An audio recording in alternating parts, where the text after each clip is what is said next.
All right, Mayor Bailey, you happy for me to lead away? Yep, go for it. Clive is just joining us. So the first item on the agenda is a budget workshop with rate modelling by rate category, which I'm sure you're all interested in the work that Clive and John have been doing. As I'm sure you can appreciate, a lot of work has gone into this over the last few months, and still to come. We've got an audit risk committee meeting next week, which we will present for review, and they will hopefully endorse or challenge for consultation, which will then come to the May council meeting for your consideration to release for consultation over May, which will then come back to the June council meeting for consideration prior to any decisions being made at the July council meeting. Are you there, Clive? You haven't got your video on?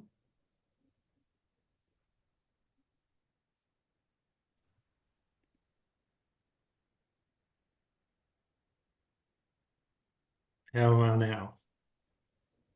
There you go. Modern technology. Yeah. Are you right to go, mate?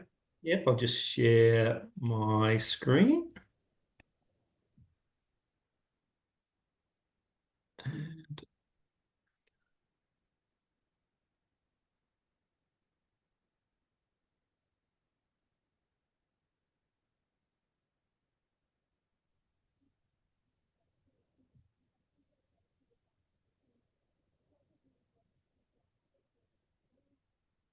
Okay, let me just get rid of this out in front of me.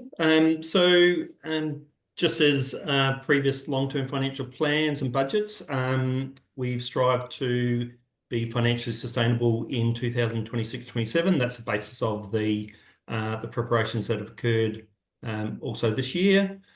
The major factors have been the ongoing sustainability measures and budget restraints, which is definitely a positive one.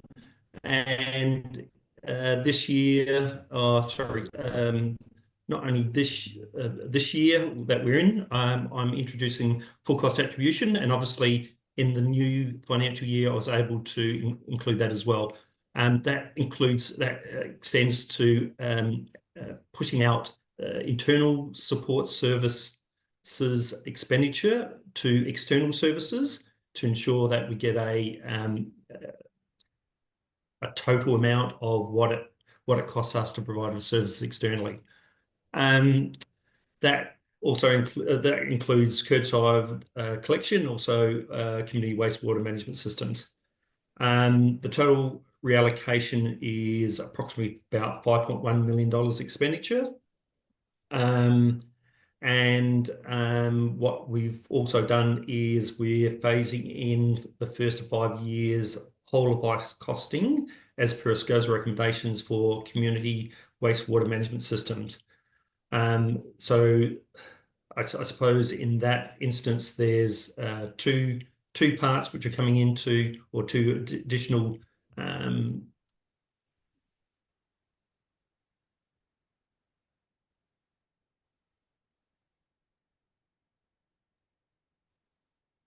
Are you there, Clive? You're frozen. expenditure factors that we're putting in for the cost of depreciation. Have I frozen? Sorry, Clive. Yeah, you did freeze, and I couldn't hear you for a bit. Okay.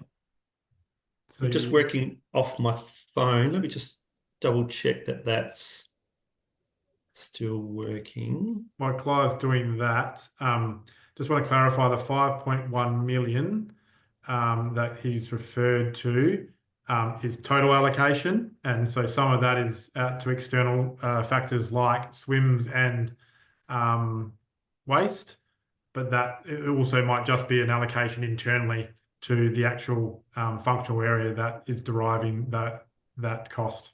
So just to clarify that.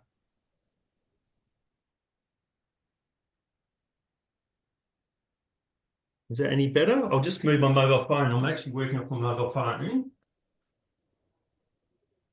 which I thought would be better than the Wi-Fi. Better now? Okay. Yeah. I'll put it in the other window. Okay. So I'm not sure if I missed anything or cut out.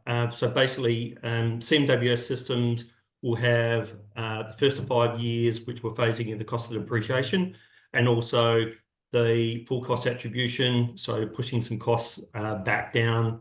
An example of that would be on our rate notice. I think off the top of my head, like CMWS might contribute to kind of like 15 or 17% of the entries on the rate notice, and also so therefore it's fair that that percentage gets shared of the expenditure that we actually have in the rates area. So that's just an example of how the full cost attribution works. And at the bottom of this slide here, I've got the draft budget for 2025-26. We're estimating, unfortunately, a CPI of 3.2%.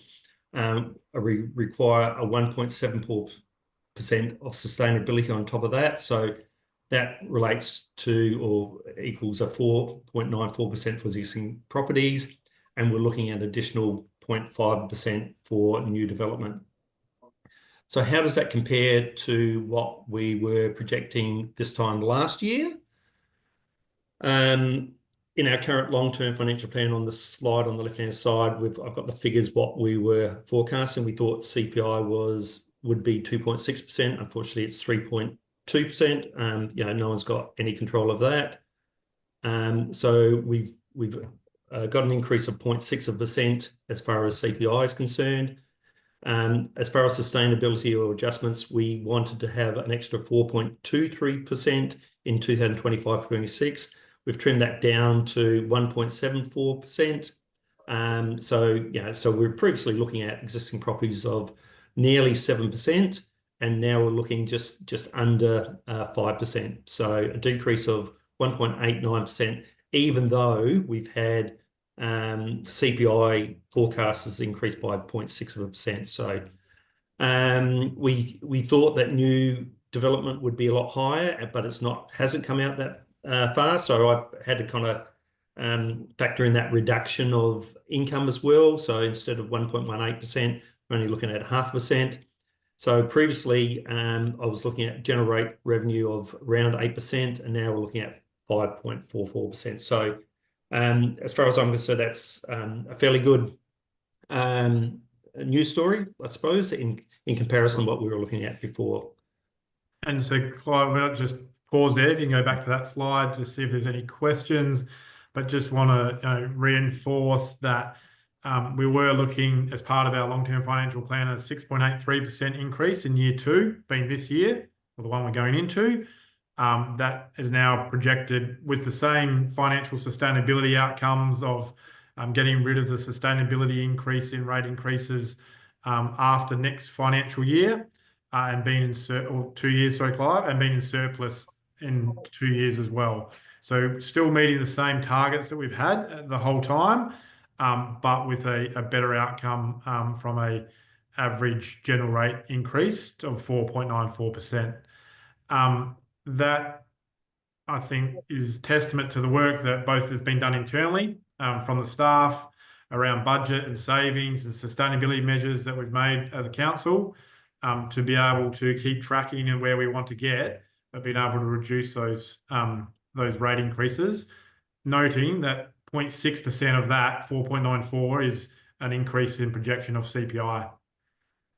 So look, I just might open it up, and Simone, if you want to make any comments on that, but if there's any questions on what we're proposing at the moment, and Clive will continue through some more slides, but just wanted to pause on that slide for a minute. Yeah, look, I think it's great that we've moved it down. Has the full cost attribution that's now going to SWIMS made any changes within that? Yes, I'll hand you to Clive for that. Yeah, so definitely it has. So what we're looking at is, hold on, I'll just grab one of my sheets to my left and just get some of my. I think it's around 300,000, maybe 330,000. Clive will get the actual figure. That's been going to be attributed to the SWIMS Yep. So, systems. yeah. So it's about $356,000, and then you're probably looking at roughly like $500,000 of depreciation that we've never ever previously recovered before. But keeping in mind, I'm kind of phasing in those increases over a number of 5 years. So even though you're looking at $855,000, I'm only looking at recovering 20% of that in the first of this financial year. So, and that will build. And so definitely not only in CMWS, but also slightly in the curbside collection as well.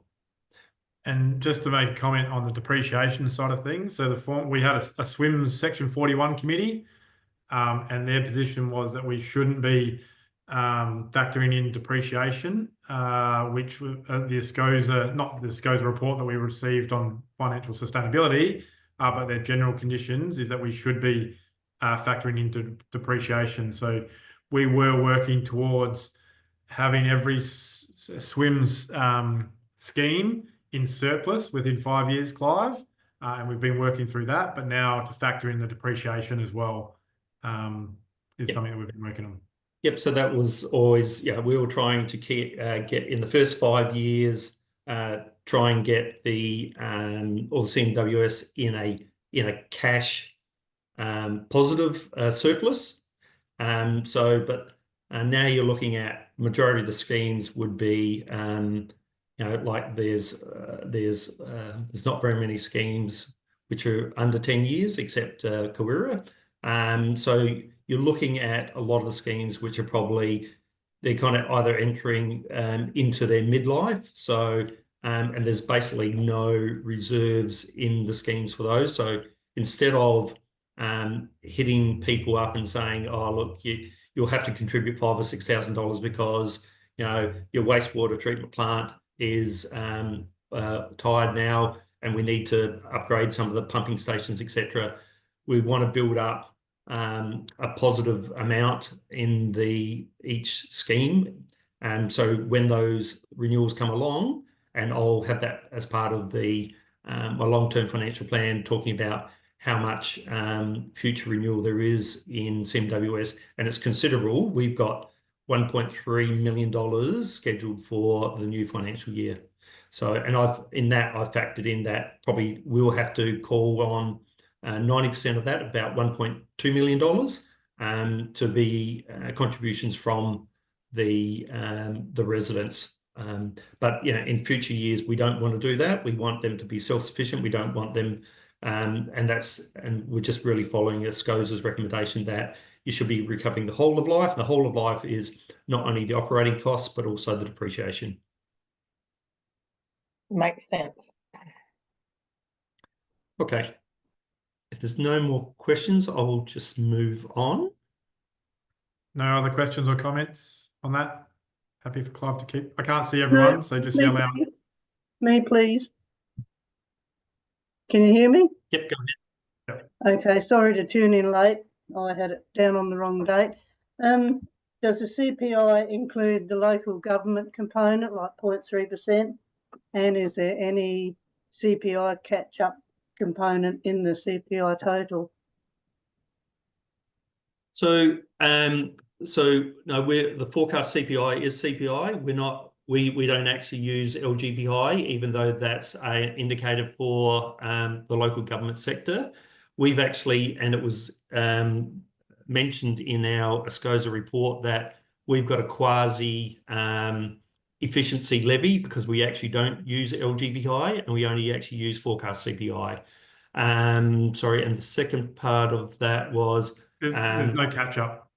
No. So all we're doing is now I'm looking at what we need to have an increase to be sustainable in 2026-27. So I'm working back from a date and actually just saying to keep that date of 2026-27 that we become sustainable, what increases do we need? And from my latest calculations, it's 1.74% over CPI for 2025-26 and 26-27. And Councillor Schultz, that 3.2 is the current CPI projection from the RBA. Right, thanks. I'm glad to see there's no CPI catch up in there. Thank you. And even better, we've reduced our sustainability. Yep. Yeah, I think it's looking really positive. I think, great job. Yeah, I think we're so heading in the right direction. Yeah, that's great. I think I've got sound again now. Can everyone hear me? Yes. Cool. Good on you, Darren. Thank you. Yeah, I just wanted a quick question on the swims. I know there was one group in particular that have been having meetings and whatnot. Are they happy with the outcome from the meetings that have transpired, and they're happy with what's happening going forward with that setup, Clive? So I take it you're talking about Koura? I think it's Cornermont. Cornermont. Yeah. Yeah. So Cornermont in their position, and they've realised that they've been basically undercharged by council, and they voluntarily want a material increase in the future years. So it's probably testament to other schemes, that the under recovery of not recovering depreciation, and that was the stance of our previous CMWS committee. The roosters come home to rest, because sooner or later, when you kind of get to a point where there's a cliff, and it's fine just covering your costs, but sooner or later you need to reinvest, and if you haven't got that proportion of money in there, and I'll be doing some exercises at the moment, comparing our CMWS charges to the average cost if SA Water were managing our schemes, and that will be as part of the comparison to give some information to our ratepayers. People might think that that our CMWS charges are high, or but in reality, if SA Water were managing, there would be quite a lot higher. There will be some instances where the costs that we need to pass on to certain schemes will be above SA Water. My initial examination of that is that those are schemes which are very, very small, so they haven't got the economy of scale. So if you kind of think that, like, I'm not sure with Bolivar's probably got in excess of 1 million CMWS connections feeding into Bolivar, so that's a very efficient way of operating a CMWS scheme, where we in some instances have only got 11 or 6. So there's some of your same costs, such as water testing, people just going in there doing general maintenance and checking up. They just stay the same, whether it's one of the smaller ones or our biggest one, which is Blanchetown. And so, Jeff, we've had some positive conversations with those representatives of that scheme, and we're working through with that. Whether the development that they've suggested is possible, that's a conversation to still work through. Okay. The next slide was really just talking about service charges that, with the community waste management system, the annual fees have substantially increased, with phasing in the full cost attribution on the depreciation over 5 years. And look, we'll be looking at increases of somewhere between 7% and 130%. So, and with waste collection, with the introduction of FCA, not as a big hit, but an increase of 2 bin service of about 8.6%, and 1 bin of 8.6% as well. So, Clive, just to there's also cost increases included in that. It's not just the full cost attribution for the increases in waste. Yeah, that's right. So normally we would bounce around like CPI, depending on, and at times we may have to go over if the state government increases our solid waste levy. But so basically, because probably approximately probably a little bit more than half of that is the recognition of the full cost attribution cost that we're pushing down to get the true cost of the service, and then passing that on when we bill. I'm not sure if you've got a slide in this, Clive, but I think it's around proposed about $28 increase for the 2-bin service. So let me just have a look. I've got that. I haven't got it in a slide, but I've got here on the screen. So for a 2-bin service, you're looking for around about $27. And a single bin, $20. Thank you. There's no questions yet. You can keep going on. Yep. So now the interesting part where we get to look at, I'll just move my screen because can't quite see all of it. Hold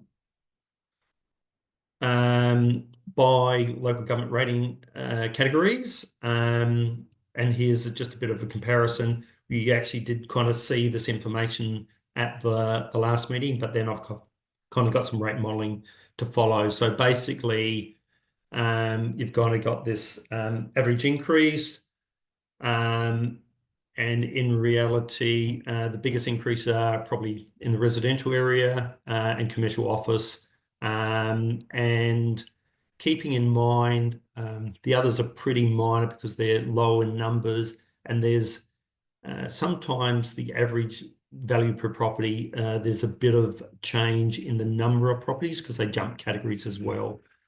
So, but basically vacant land, other commercial office and residential, the highest one. One of the lowest ones is prime production at 4%. So, Well, that's increase in property value. average. Yeah, correct. On the far right-hand side. So the next one should be reasonably easy to look at. This has got the increases of capital value and also the total rates for each as well. So once again, in the middle of the table, you've got capital value change. And then on the right-hand side, as we go, we've got in the beige color, I suppose, the total net rate increase for each category. So residential has gone up by 6.2%, commercial others 7.5%. There's a couple of numbers that I've got on the table there as a reduction where vacant land and industrial other. So quite interesting that, as we saw before, prime reduction was one of the lowest increases in capital value. So because their average increase is below, they will actually have a lower increase, and they're looking at about 1.4% per property, where residential is going to be about 6.5 because they're way above the average of by 9. They're going up by 9.6%. So in previous years, we did see prime reduction was they had capital increases higher than the average, and they actually had higher increases. So, but I think this might be the second year by memory that they've actually had a lower than average increase, and this year's quite substantial. So Clive, the furthest right-hand column is for existing properties, the average increase for that property category.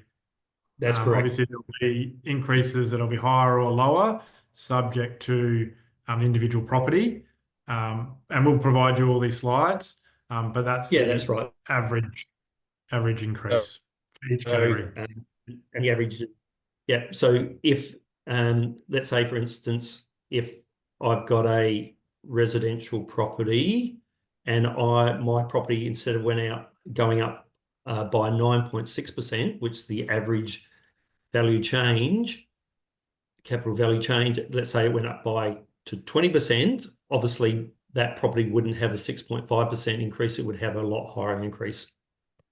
And the same with if I had a residential property and it only increased by 2%, obviously wouldn't get a 6.5% rate increase. It'd be quite lower.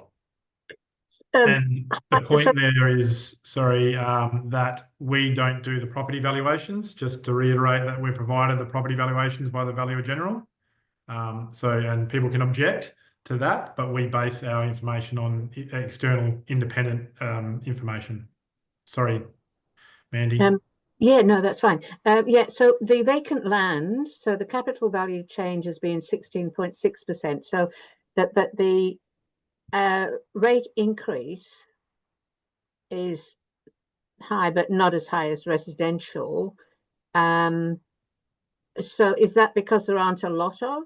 Is it relative to the number of properties within that category, Clive? No. So this is where you kind of get in trouble with averages, because in one instance you're talking the average capital value, but then you've got so we have a threshold which is the minimum rate. So what's probably happened is a fair increase of those vacant land, those pieces of vacant land they were only getting minimum rates. And even though they might have had a 16 or 17 or 20% increase, they're still on minimum rates. So that's where to account. So their rates haven't changed from one year to another. So my place at Penong, it's on minimum rates, and I think I might have had like $5,000 or $6,000 increase, or might have been more, I don't know. But I'm still on minimum rates, or it looks like I might be still on minimum rates. So, you could have a block of land, a vacant piece of land, and it was valued at $60,000, and it might be $120,000. It's still only getting minimum rates. So in reality, we're only going to get whatever minimum rates increase by on those certain pieces of land. Okay. Bob, keep moving on if there's any questions. And this was just the same table, but I've just taken the valuations out of it and just shown kind of percentage basically. So what I might do is I'll give you a copy of all of these, and you can have a look at them yourself. So basically, yeah, this one's just a little bit easier to read. Yeah, like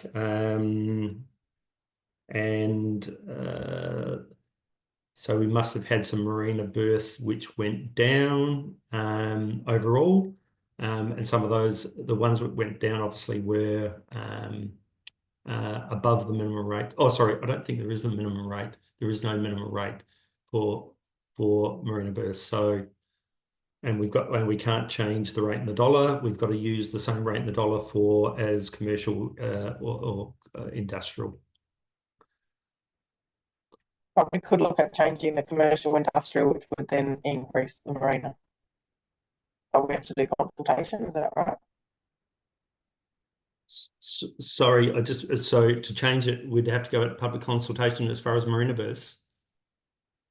No, we could look at increasing the commercial shop off for Saba to more than the 100%, and then the marina would go up, but we would have to go to consultation to do that. Yeah, you're really changing your rating policy. So, I think any change, any material change in the rate in the dollar, and I imagine that you'd want it. You're thinking that it wouldn't just be, it might be 120% of the base rather than 100% of the base. You'd probably have to go to public consultation. And, if you're going to do that, maybe you might consider vacant land, have a higher rate in the dollar to stop people purchasing land and keeping it in their superannuation and saying, well, I don't mind that piece of vacant land next to the river staying there because I know in 20 years' time when I retire, it's going to probably be worth, who knows, 10, 15 times the amount it is now, because as my dad used to say, they're not making any more of it. I'd love staff advice on whether we should be doing that now. I know we did it about 4 years ago, but I've noticed that a lot of other councils are charging a lot more for vacant land, and your commercial shop offers aren't paying for bin pickup. yet ratepayers are subsidising that because we're paying for all the bins in Marianne Reserve, and and that's because of the tourists coming for the commercial properties. So I think it's worth a look at review depending on how much that costs. Yep. Yeah. Definitely. If you compare our rating policy or the principles that we rate on, probably the one which I would say probably the vacant land having the same rate in the dollar as the majority of our other classes or residential is definitely a lot of other councils. I think like Adelaide City Council might have something ridiculous. It might be like 250% more than residential. So, and a lot of councils I know, they pitch it to have a rate in the dollar for their vacant land to basically be the same as residential. So, because what they're doing is, they're holding that land and they're stopping, by not developing it, they're stopping someone not, to put a house on it. So they make it less attractive by increasing that rate in the dollar for vacant land. There was a very interesting article in the Sunday Mail about what Murray Bridge Council are attempting to do, and the backtrack on that. Yeah, they went out in public consultation with their rates, and they've decided to drop their review completely. But look, I can't really tell you what their rating system is, but it's they have their residential prime production is lower than the residential. Commercial in industry is considerably higher than residential. I can't remember what the percentage is, but it might be 120, like 140%. 140% higher than reresidential. Yep, and vacant land was I think 150. Yep, even higher again, and that's once again to discourage people, holding prime pieces of land, whether it's in the main street or prime residential property. So you do get that infill, and as I've always said, if you could push our population and have more infill, it's so much more efficient to run things such like garbage, street cleaning, lighting, etc. Yeah, what Murray Bridge were trying to do is come closer to like our rating, whereas I would like to do closer to their rating, which people didn't want to steer clear, change, because it does put the people that can afford the rates more into those higher categories. Yeah. So thanks, Ben. So when you're talking about vacant land, that depends on where it's owned. Is if it's rural, as in primary production, that possibly increased charge wouldn't apply. No, so vacant land is normally a block size piece of land which would not be commercially viable as far as primary production. Okay, thanks. I just wanted some clarification on that. No. So like none of our primary producers would have vacant land, as far as I understand, unless they have got a single block by the river or something like that. So normally vacant land is, you would say vacant land normally turns from vacant land into residential, but I suppose we have had the strange occurrence that we've had residential turn to vacant land because of the flood and demolishment of shacks. Well, I'd be glad if farmers did have a vacant block of land down the river, then it showed they'd be doing all right. Definitely. All right, Clive, I'm on for time. Do you want to keep moving unless there's any other questions? So, and then I've got a set of slides, and all I've done is just done a couple of examples. Here's residential draft modelling. The yellow line is what the average is as far as the valuation's concerned. And then let's have a look. So, and then I've got some more as well, so for primary production, and that's just to give a range of dollars and then what the increase would be. So you can see that, prime reduction is very low. Yeah. And the rate in the dollar has gone down again. If you go back two slides, that's another year where we've gone down. So for residential, so then it goes, so the bottom couple lines are to do with minimum rates, and I've just noticed. I'm talking about your cents in the dollar. So last year it was 0.3944, and the proposal for this year is 0.3815. So if your valuation hasn't changed, your rate actually is going down. Yep. So and as you said, there's been capital valuation increase. Sorry, Clive. Yeah, the rate in the dollar for all categories have decreased. So just the highlighted there in yellow is the average. So just go back 2 slides, Clive, please. Sorry, I'll stop just sharing. Go back 2 slides. Yeah, no, just go back 2 slides before you stop sharing.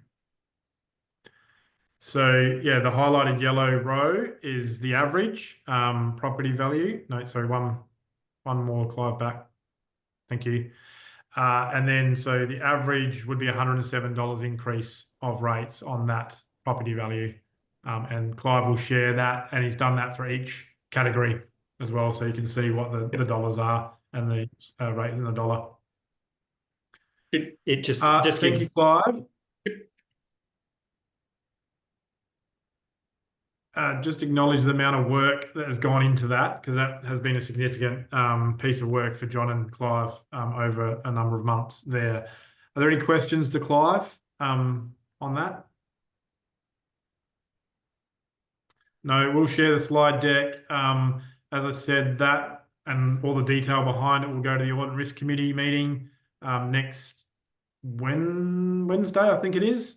And then come to council at the May council meeting for consideration before going out to consultation.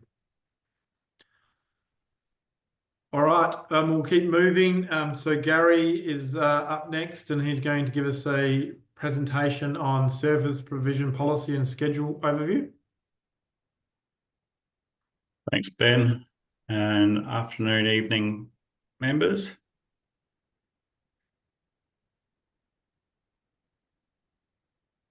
Okay, so thank you, Ben. So this is just a body of work that has been progressing slowly in the background in terms of developing a service provision policy. By way of background, our policy and procedure framework describes how council is to categorise its policies. There are statutory policies, and then there are council policies. And within those council policies are defined as either being strategic, government, or service provision policies. And it's the last of those ones that when we look at service provision policies that currently exist, they're either loosely described as service policies. We have our customer service charter. We have some of our compliance service provisions documented, and Dave has been working quite heavily around some of his assets in terms of parks, reserves, camping, river facilities, and swims. So we have a variety of service provisions documented, but the idea is to try to have a single point of contact for all of our service provisions across the organisation. So there's been a bit of a work around looking at a review of how we can sort of define our service provisions. And in terms of what a service is, in terms of, giving clarity around what support and guidance we provide to our community. If you look at the different services described in one form or another across the organisation, we have our annual business plan, we have our org chart, we have our synergy finance sub-functions, and we have our business continuity. They describe services in a variety of different ways, and the next slide will demonstrate that. In terms of there are both internal, external services, there's also a push to be non-departmental in description of our services. And the way in which we seek to describe them is in terms of service areas and functions. So a lot of our service areas do have the opportunity to have sub-functions. So this is just an example using within my area.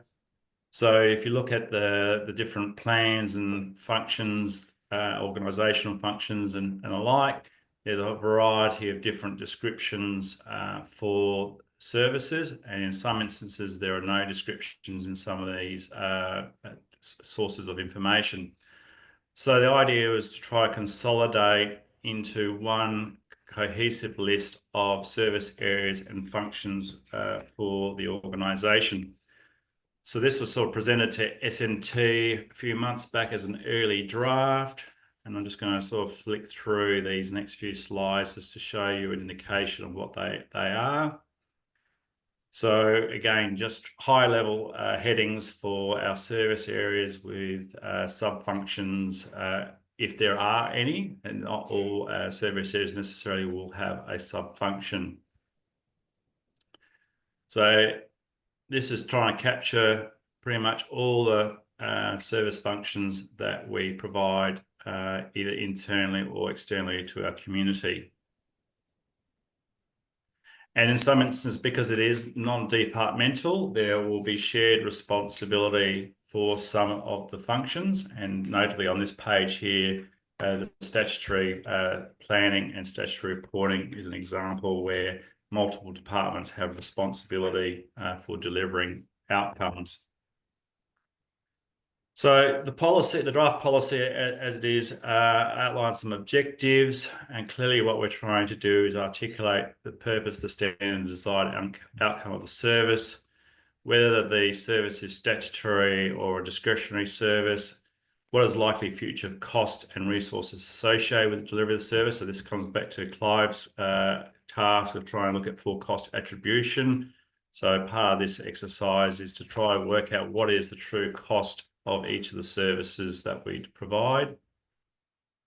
What are the links of the service with our strategic document? So whether it be our strategic plan or an operational plan, what is it seeking to deliver?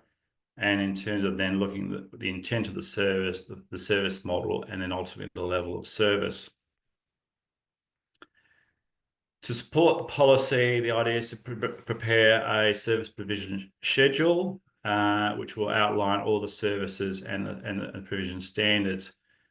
The intention is that that will be reviewed quite comprehensively within the first 12 months of a new council term. I'll outline now is going to be quite a large document when it's completed.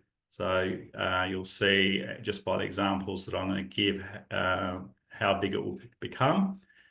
There is an opportunity also in the draft schedule. It refers to an annual review as part of the budgetary process. Again, subject to the final policy that may or may not eventuate. But in terms of when council does review or have regard to new services, it's about looking at the objectives set within strategic documents, whether there is a statutory policy requirement for that service, and what are the available resources to actually deliver on those services. So this is just the template that's been developed to describe each of the service areas. So as I said, it's been sourced from the various different documents that currently exist. And initially there will be errors, omissions, and items for clarification as we work through the process.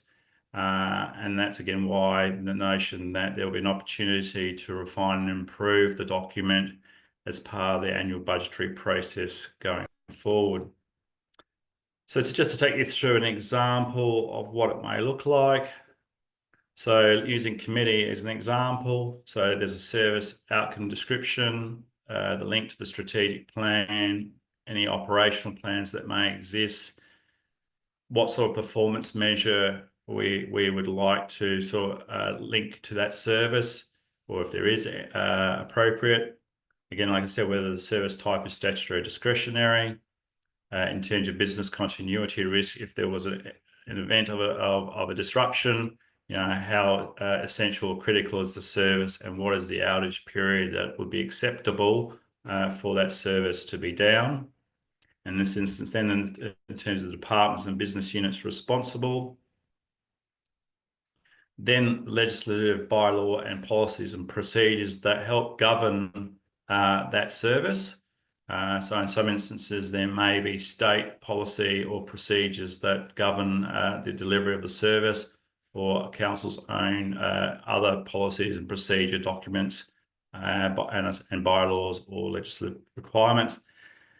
We then have the operating capital and service delivery. So the idea is to sort of break down the operating cost of the provision of the service, both in terms of operating budget and salary budget. The notion that the salary budget will be potentially a percentage of a person's time. So the FTE count is not necessarily a full staff. It might be a percentage of a staff. So there might be, you know, 1.5 FTE, which might be actually 3 people doing that service, and we would have to calculate what that percentage time that they provide in terms of their FTE to that service. So there's a bit of work to be done, particularly around that component of the template. And then the actual service activity and service level describes what the service activity is and the service level. So this one is using the Dark Sky Committee as an example.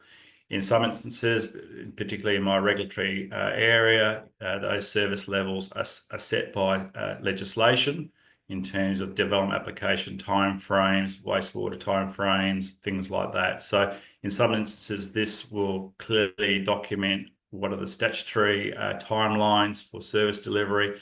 In other instances, it's council setting those service deliverables in terms of response rates to customer inquiries, whether it be, for instance, general inquiries are responded within 24 hours, 48 hours, things like that. So they're things where council may have some discretion as to what the service level is. Others will be set by legislation. So in terms of next steps and implementation, the idea is to break this down over a period of time. So initially we'll look to present the policy in draft and the schedule for development community services and some of the common service functions at the May briefing, with the idea that the adoption of the policy and that set of schedule by July this year, subject to obviously feedback. Then looking at Dave's area, because Dave, as I said, has done a lot in this space already. So it's just about him and his team working through the template. So looking again tentatively to present that at the October briefing with the adoption by the end of the year. Then Clive, sometime early next year, again with the adoption sometime about this time next year. And then in terms of the exec services, again, looking adoption by June next year for the full suite of schedules to be finally adopted. Then effectively that will mean that the first comprehensive review by a new council will be July 27 after the elections. So that's the overview of the framework. And like I said, my intention is to bring community development services and the common services to the May briefing. It is comprehensive, so I'm going to give you plenty of time to read and digest the document. It is around about 120 pages long, given the format. But yeah, opportunity to sort of question the details within it. Thanks, Ben.